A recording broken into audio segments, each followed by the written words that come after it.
Hey guys, welcome back. So I actually want to tell you guys about my CF story. All right, you got to get down. 80-pound dog on my lap. So I want to tell you guys about my CF story. I actually already recorded it once, and it turned out to be about like 49 minutes long. So I'm going to try to do a condensed version. Stop, we're not playing anymore. So I was born in 1989, and I was diagnosed with CF, Cystic Fibrosis, in I think it's like about 6 weeks' time. And I got diagnosed by, it was a long story, but basically they couldn't figure out what was wrong with me back then. And so then the doctors had an intern visiting, and he said to my mom, hey, I think your son has cystic fibrosis. I work for this other doctor. And then we went over there, and that's how it happened.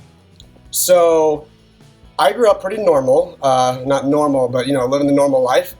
I never missed a day of school. I played 3 or 4 different sports. Everything went well. I did all my treatments still. I did my airway clearance, things like that. When I was growing up, cool stuff happened. Like the best actually came out when I was like in my childhood. So a lot of people now, like the best is like standard. But yeah, the best actually came out during my childhood. I think when I was a baby, my mom used the little suction cup stuff, and then I had the huge, the 40-pound vest. So I had the 40-pound vest when I was really young. Anyway, so I grew up fine and played a lot of sports. I was really active. I played baseball 7 years, basketball 9 years, lacrosse 2 years. I skateboarded for 5 years. So I did a lot of stuff. Well, then I went to college, and that's where it all went downhill. That's where I became a CFer, I guess you would say. But what happened was my parents didn't want me to go away, and I was a typical guy. I wanted to go over to college, right? So I went away 2 hours. Well, I got sick that second semester of my freshman year there, and I ended up getting fevers, getting chills, coughing up bunches of stuff every day, a bunch of mucus and stuff. And I made excuses for all of it because my last year of high school, I got into bodybuilding, so I really wanted to work out and stuff. But in college, I said, I'm not eating right anymore. I'm not going to have the meals that I was having at home, and therefore I lost body fat, and that's why I'm getting chills. I never been sick in my life before, so I didn't know what was going on. And the last thing I thought of was CF because I never had to think of that as a child besides doing my treatments. I didn't know how severe, I guess, the gravity of what it's like when you get sick. So anyway, I got sick, and I was walking to class. I had to stop halfway and catch my breath and sit on a bench, and this is stuff that's never happened before. So I had no clue what was going on. It freaked me out. I called my parents and everything. They were 2 hours away, and basically, they said call the doctor. So I did. I called my doctor. Now, my doctor, I was the poster child, right, for the clinic because I was never sick. So he said, you probably got the flu or something. I'm going to give you some antibiotics. And he gave me some antibiotics for a couple weeks, and I got better. And then a week or two later, after the antibiotics were over, I got sick all over again. So this went on for the next 3 or 4 months. I just kind of accepted it. I didn't know what to do. And so then in June, it was the summer after my freshman year, my parents saw me in a hoodie and sweatpants on the beach when we went on vacation. I went to Florida and we're on the beach, and I was just shivering, right? I was freezing. And they said, something is wrong. Like, this is not okay.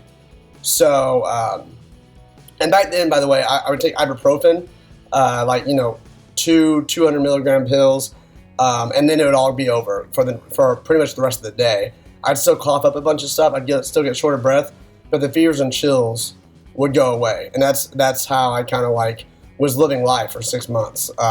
My second year or my second semester of college.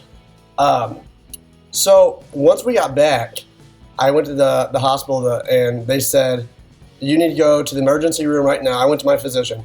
But they said, you need to go to the emergency room, get x-rays, something is wrong, your lungs are crackling, everything like that.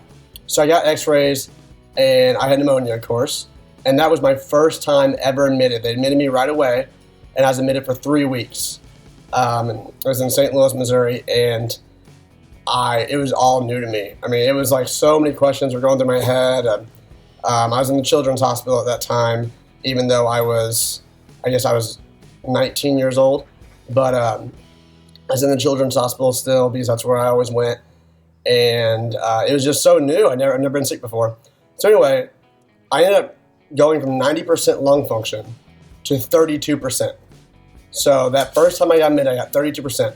3 weeks later, I got out at 55%. So I recovered, but nowhere near up to 90%.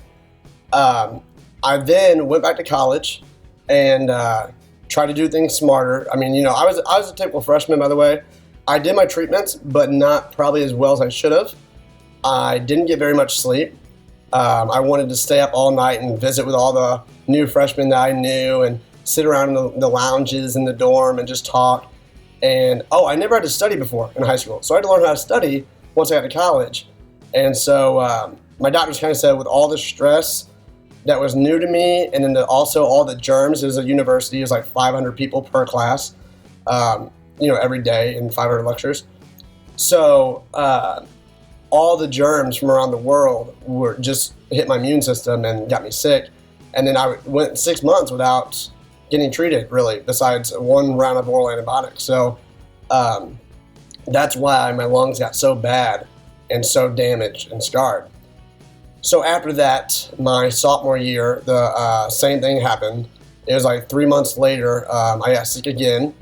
And this time I registered with the clinic in my college town at Mizzou.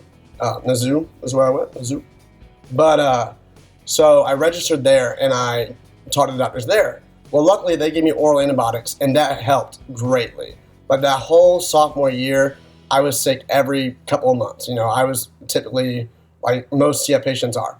And I got oral antibiotics and I was fine. Like 2 days of being on oral antibiotics and I just felt great again. And so then, a month or two later, it all happened again. But point is, that's how my sophomore year went. My junior year, this happened, or still was happening, but it got even worse. So at that point, it was every month I was getting sick. And that's when I had to be admitted for IV antibiotics. The oral antibiotics finally got to where they were working in 2 days in the beginning, and then they were working in 10 to 14 days. Like after 10 days, I still didn't feel good. I was still coughing and fevers and chills. And that's when they said, okay, you need to start coming in for IV antibiotics from now on. This whole time that I was going in, my lung function was still, I want to say it was in the 50% range. They put my baseline, I think, at 50%, 55% maybe. And they said, you can't get any better. They said, you have CF, your lungs are scarred, you will never get better than this. I didn't believe that. I was the stubborn patient. I was the patient that when I was first admitted, I was in college, so, think about that. But when I was first admitted, they would put me on antibiotics, and I would look all those up at night. Look at, research studies on which ones work the best and for what strain of bacteria. I was that kind of guy, because I wanted to help the doctors help me get better, right? But I didn't really, understand that they're doctors. They went to school for this. Which is good and bad, because, I was ignorant. I should have been like, hey, this is your job, do what you do.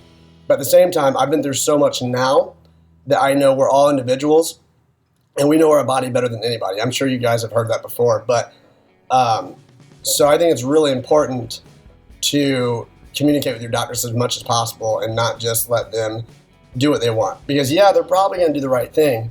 But I've even had instances where they didn't. And I'll get to that.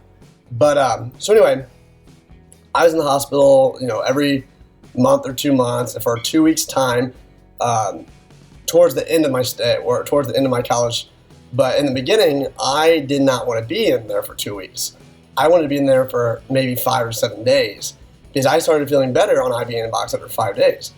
I was a full-time student at college, and I had a part-time job at a law firm because I wanted to go to law school after I graduated, Mizzou Law.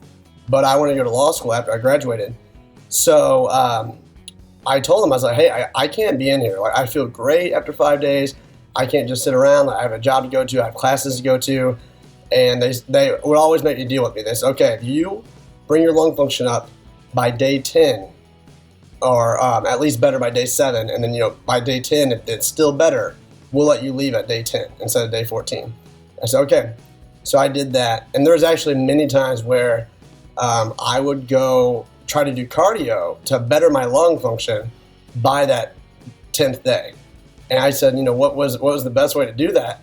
I would go to the elevator where there were 7 floors in that hospital, and I'd go to the stairs next to the elevator, and I would run up all the way to the top floor and all the way back down 3 times each night.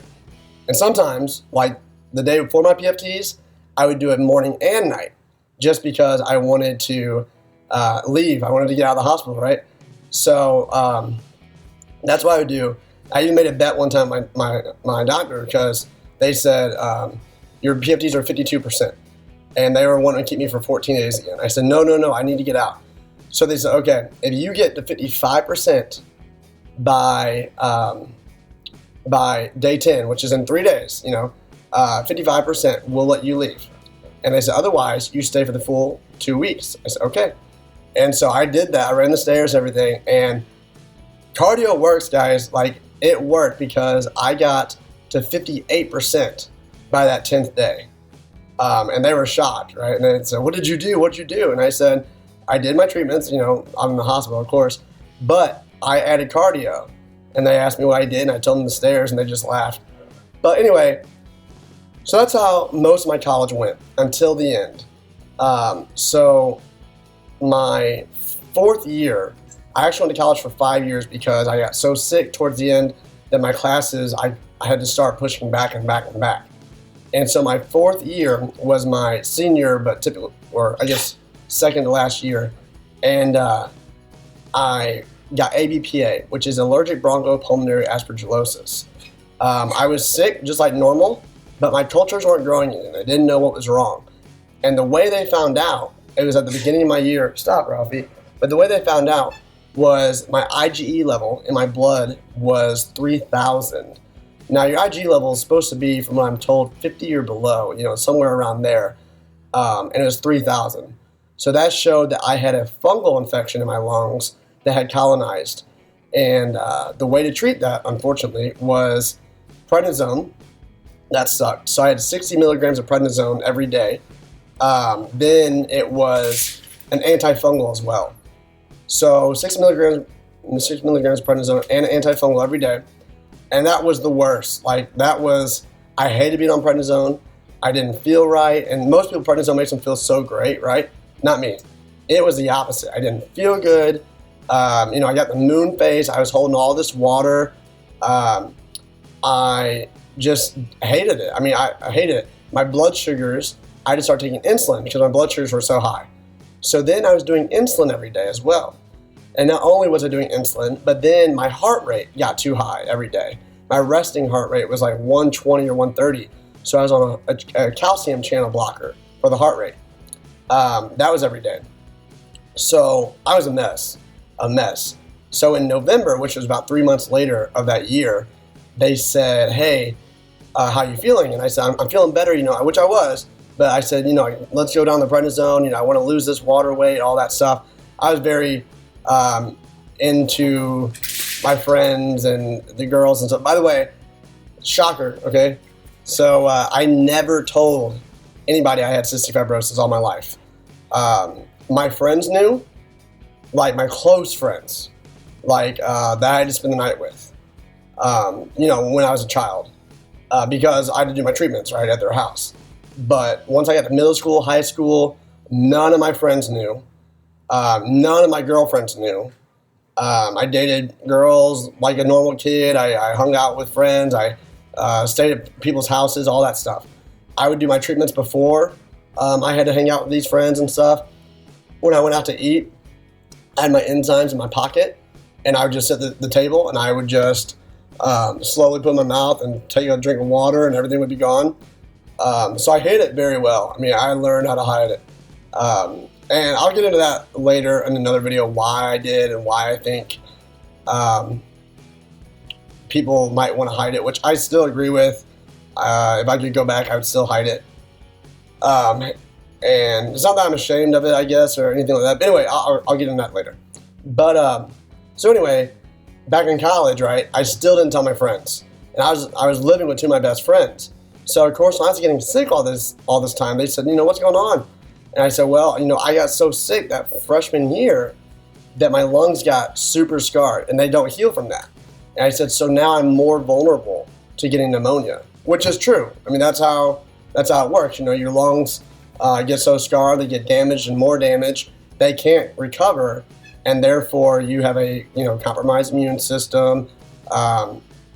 Can't fight off infection nearly as easily and stuff like that.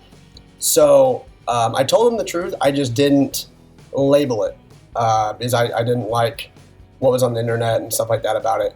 But anyway, so I started going to the hospital more frequently. Once I was on that prednisone, it was every 2 or 3 weeks I was in the hospital.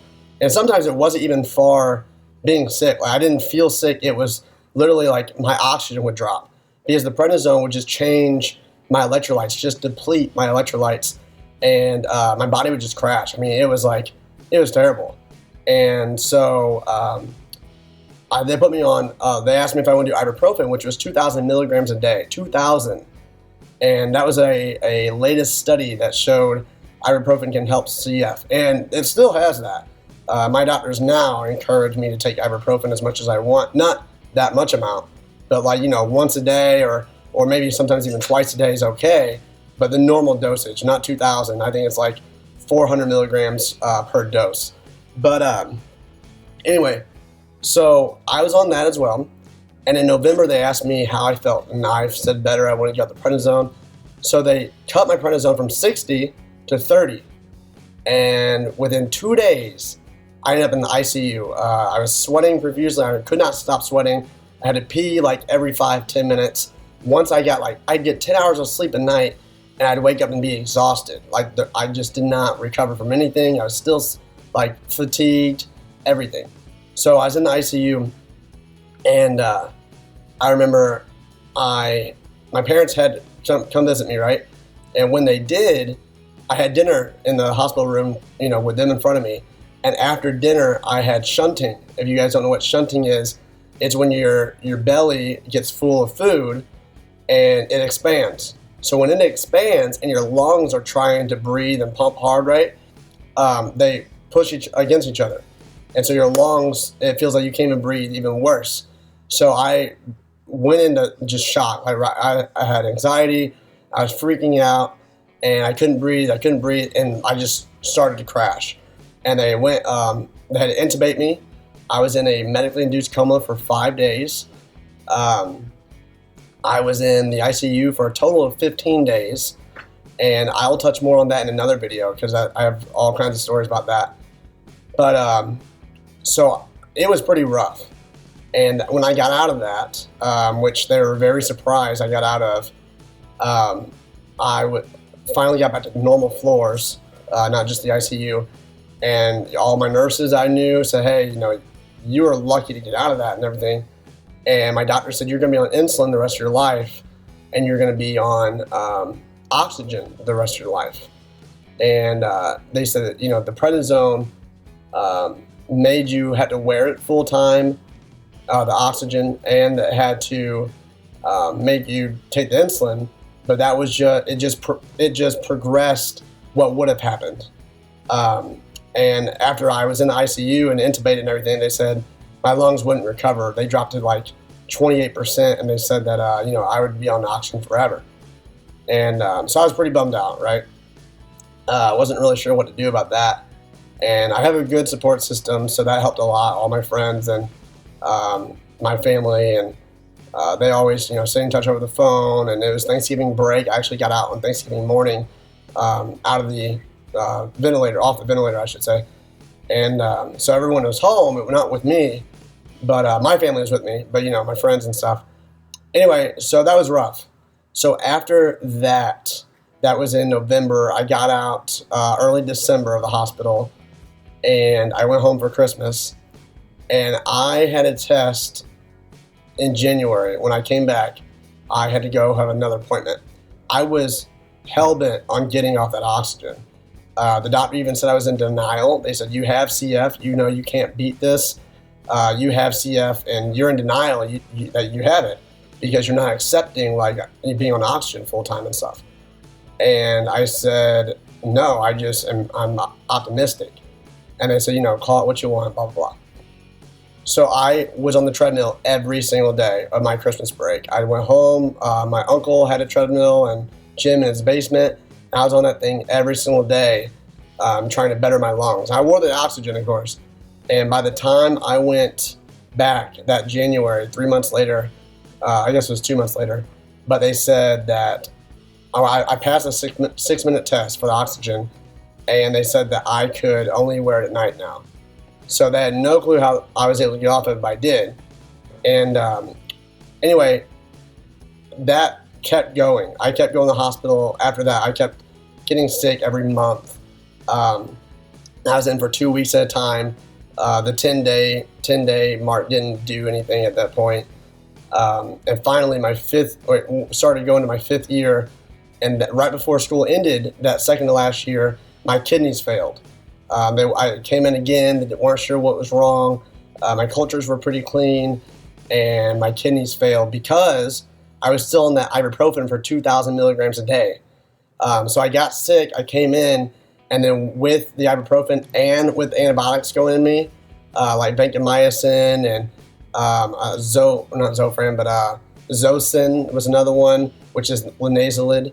But things like that, the heavy hitter antibiotics combined with the ibuprofen crashed my kidneys. So then they said, you're going to kidney failure. Then we stopped all antibiotics. And for 5 days, I was just on fluid. And luckily, my kidneys fully recovered. But they weren't sure. I had to start seeing a kidney team and stuff like that while I was inpatient. So that was pretty bad. And then, let's see, after that, it continued. I got out of the hospital finally, and we ended up switching hospitals because we just weren't happy with that experience. And we switched to St. Louis from the zoo where Columbia is. We switched to St. Louis, and we were shocked. Like, all these hospitals, awesome nurses, right? Love the nurses. Respiratory therapists, great. But St. Louis Barnes Hospital, which is the adult clinic there, switched to them. Now I want to thank them because they got me off my calcium channel blocker a little bit after a few months, and they lowered my prednisone. I was still on prednisone all this time, by the way, but they lowered my prednisone, tapered me down, and I got off that. Once I got off that, things started getting better. My PFTs went up to 36%, and the reason, I should have mentioned, the reason we went to Barnes was because we weren't happy with the experience before with the kidneys crashing and whatnot. And so they suggested I have a lung transplant evaluation because Columbia kind of was at a loss. I was on the ibuprofen, I was on the prednisone, I was on calcium channel blocker, I was on insulin, all this stuff. They didn't know what was going on. So they suggested a lung transplant evaluation. Luckily, and I'll do another video why I said luckily, but luckily I was denied a lung transplant. Not because it didn't work with my body. It was because I didn't even make it through all the testing because they said I was too good for a lung transplant at that point. I needed to wait a little bit. So I went home early from the evaluation. Anyway, we liked the doctors so much from that evaluation that we wanted to switch. So we switched, and one thing we did not know, though, was that the lung transplant doctors at Barnes and the CF doctors are two different teams. Lung transplant doctors were great. We really liked them. Great bedside manner. CF doctors, they're intelligent and pretty good at what they do, but not so good at bedside manner. And everyone knew that there. All the nurses and everything, they'd say. But one thing I did not like about them was airway clearance whenever it was time to do your treatments. They only believe in CPT. And they would not let you do anything else. You could do your vest, you could do your acapella, cornet, anything else you had on top of your treatments that you're already doing 4 times a day, but you could not do it in replacement. I did not like that. They saw you as non-compliant if you were to try to substitute one of your treatments, not one of your treatments, but what you thought worked best for you in replacement of the CPT. And CPT is the manual. The reason I don't think that's right is because CPT, they swore up and down that it's the best method. And that might be true. But I think that's only true if you have a machine doing it. Now think about it. If you have a respiratory therapist department of 100 therapists, you're not going to get the same one every day. And because of that, other ones are going to have a different speed or a different strength or whatever it may be. Some might be lazy and tired that day. They don't feel like hitting you very hard. But that's how it's going to be. So it's not consistent each time you do your treatments. So that's great that you guys can prove that CPT works the best, but it's not consistent among all your employees. So why would you even make the patient go through that if it's not going to be the same help as it was earlier that morning? Anyway, long rant about that. But they also didn't treat according to antibiotic resistance. If I had bacteria that was resistant to one antibiotic, they would still treat me with that antibiotic. And a lot of times, I'll admit, they added another antibiotic that showed that there was synergy. So together, they worked. But needless to say, I never got better. I would be in the hospital for 2 weeks. I'd go home, and literally, guys, I'd stay out of the hospital for 2 weeks at the most. At that point, when that started happening, which was the middle of my 5th year of college, I couldn't go to class anymore. It already got bad enough. I was missing so many classes, but it got to the point where my teachers were basically trying to email me the lecture notes, and then I couldn't even make the test because I was in the hospital. So it became a huge mess, and I had 21 or 18 hours left till I got my degree, and I just couldn't go anymore. I went to college all that time, and my parents encouraged me to take some time off, right, and rest. And the way I saw it was, I was determined to go. I knew what I was going for, and I was going to do it, and nothing would stop me. And I almost did it, but yeah, I was just scared that if I took any time off, one, my friends would graduate, I'd go back, they wouldn't be there. Two, a lot of people that take off a year after high school before college don't actually end up going to college because they get so used to whatever job that they get after high school, or stuff happens in their life, or they want to go to Europe and travel, whatever it may be. But they actually don't end up going to college until later on in their life. So I didn't want that to happen to me. I didn't want to take any time off.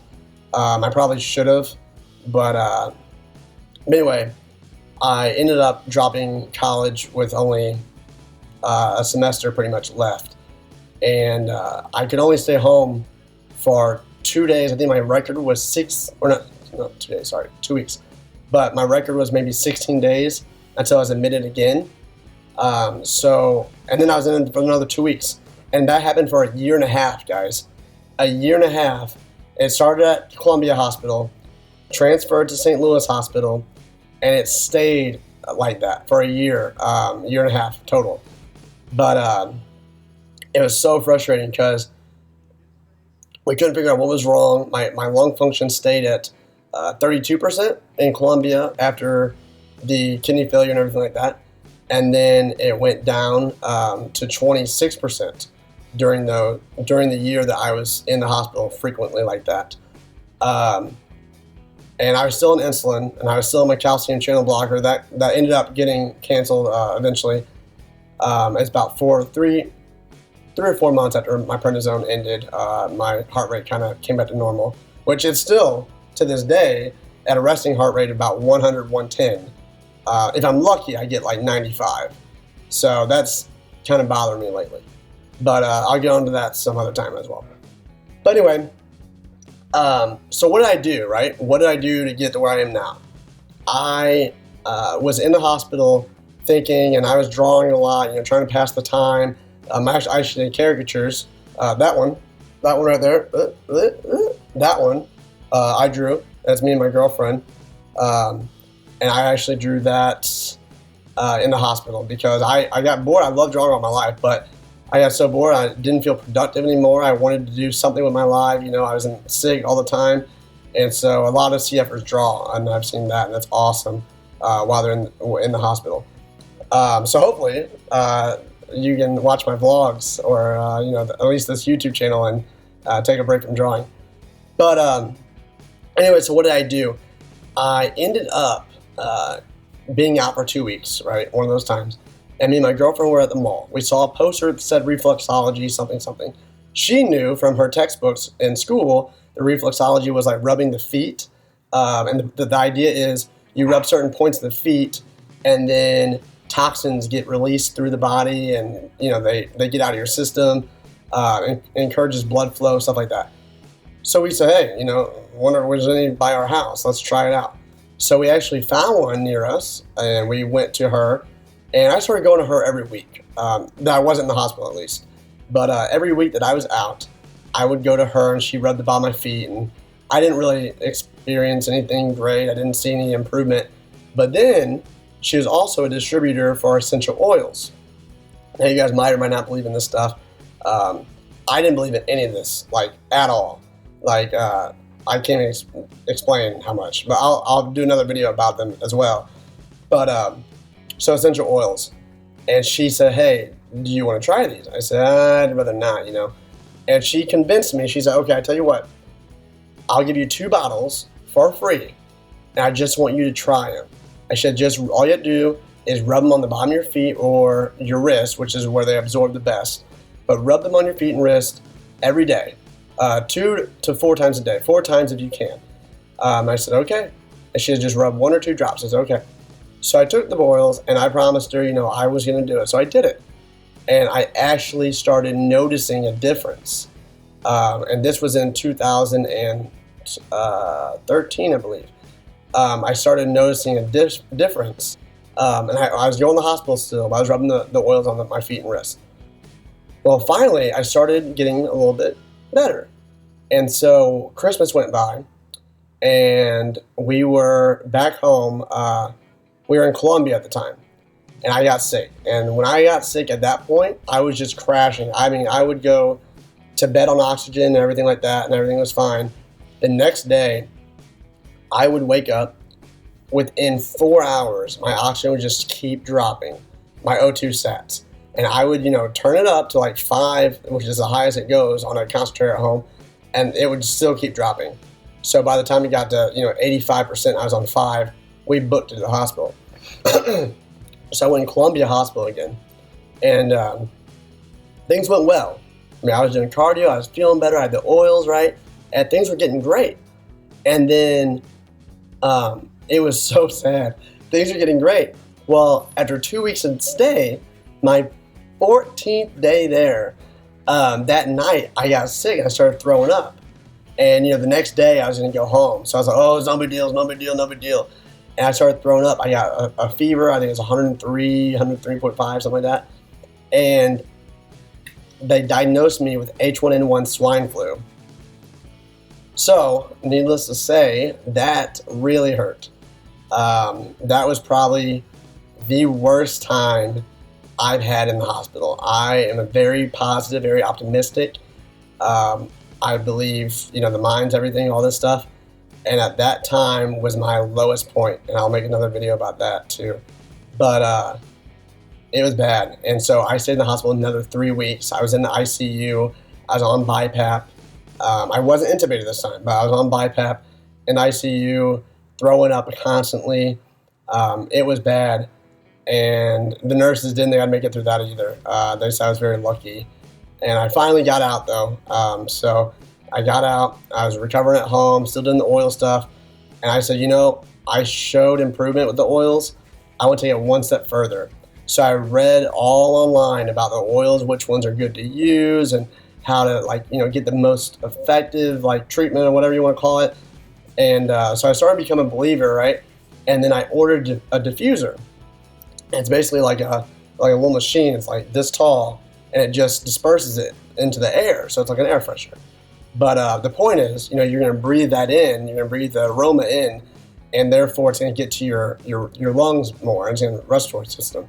And so the oils, the idea is they act like antibiotics, but they kill the bacteria. So as you breathe these in your lungs, or as you rub them on your feet and your wrists and stuff, they get into your body, your bloodstream, things like that, and they actually kill the virus or kill the bacteria that is in you, and therefore allowing your body to recover. I got a diffuser, and everything got better. I mean, I was very consistent, by the way. But every morning and night, I'd rub them on my wrists, I'd rub them on my feet. I actually called the reflexology person, and I got more. And I looked them up online, which ones were like recommended for CF and stuff. And I got those. And feel free to email me and stuff like that about these. And I don't mind sharing any info I have. I've shared a lot actually with other CF patients already. But I'm going to make a separate video about the oils as well and how I do them and what I do and everything.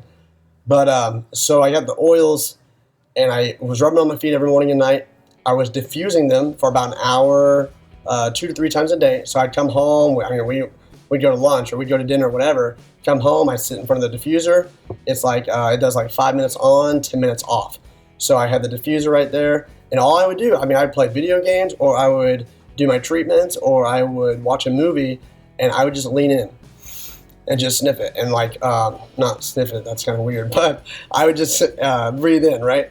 And everything got better. Like, it was amazing. I'm still shocked to this day, and I still use them to this day. But everything was great. I mean, I was gaining weight. I was 104 pounds. I didn't mention that. But during H1N1, when I was in the hospital that January of 2014, I was 101 pounds, or 104 pounds, sorry. And by June, which was 6 months later, I had only been in the hospital one more time, because in April, I said, oh, you know, like, I kind of feel like I'm healthy, but I have a little bit more, like I'm just a little bit sick. And so I felt like if I just went to the hospital one more time and got one more like tune-up, you know, I would get past that hump. Because I was getting a little bit of fevers, I was getting a little bit of chills, things like that. And so I went to the hospital. You know, they saw my cultures. I had bacteria, staph, and Pseudomonas is why I always grew. And now I also have a Chromobacter. So I have 3: staph, MRSA staph, Pseudomonas, which is what most CF patients have, and a Chromobacter. I had all 3, and so they treated me for those. I got out of the hospital feeling good, you know. I continued the oils. Now, within 6 months' time, so by the time June hit, I went to Florida. My parents lived in Florida at that time. They moved. They wanted us to move with them. So we went to Florida. We visited the CF clinic, and I was 136 pounds. 104 pounds to 136. Now, I promise you, did nothing different. Was not even on oral antibiotics. I was only on IV antibiotics that one time in April. And from that February, when I got out, 2014, when I got out of the hospital from H1N1, to June, I put on that much weight. I started exercising, by the way. That was another component. But once I started feeling better with the oils, I said, well, I can kind of breathe better, you know. And I didn't need my oxygen during the day. And I got off insulin. My insulin I got off of, and even St. Louis Hospital and Columbia told me I'd be on that forever, for life. I ended up getting off the insulin. I'm on a Januvia. It's the blood sugar pill. I've been on that actually since the second year of college, but on Januvia, so I'm not off nothing, but, you know, I take a blood sugar pill. And that was awesome. You know, I hated being at the restaurants and using insulin and that kind of thing. Could not stand that. And I got off that.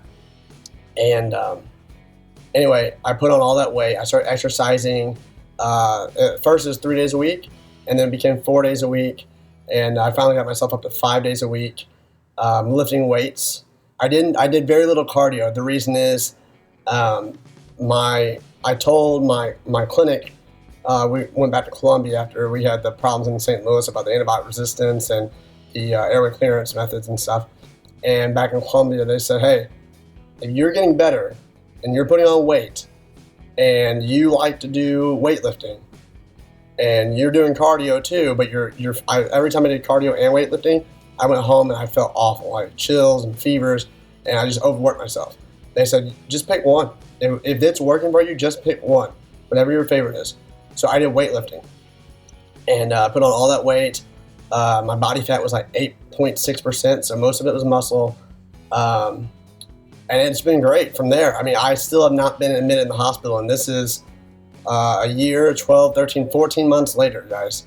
So yeah, and it's pretty cool. And I've only been on antibiotics twice in that whole 14 months, and that's because I had 2 sinus surgeries this year. I have real bad sinuses. I'll do another video on those. But so 2 sinus surgeries, I was on antibiotics for those as like prepping and making sure I was going to be all right during surgery and whatnot. But so that's pretty amazing that for a year and a half I was in the hospital every 2 weeks, and now it's been 14 months since I was in the hospital. Can't wait to do more videos and show you guys what I do to stay healthy, and I'll do my workout routines, my oils, my beliefs or thoughts on what I think really helps, things like that. But for now, I just want to share with you guys my CF story. So when I do make more videos, you won't say, hey, who's this guy and why is he making these videos? He probably doesn't even know anything about being in the hospital, something like that. But just wanted to justify, why I'm putting these videos out there. And I've been through a lot, and I know what it's like. And I'm sure others have been through more than me, if not things I can't imagine. But at least I can share my experiences and hopefully help you guys relate or kind of have me as a guideline to say, hey, we know what it's like, or we can look at this guy's video and this is how he made it through, something like that. Anyway, I hope you guys enjoyed, and don't forget to subscribe and comment below if you like the video, and I'll do more videos like this. All right, guys, see ya.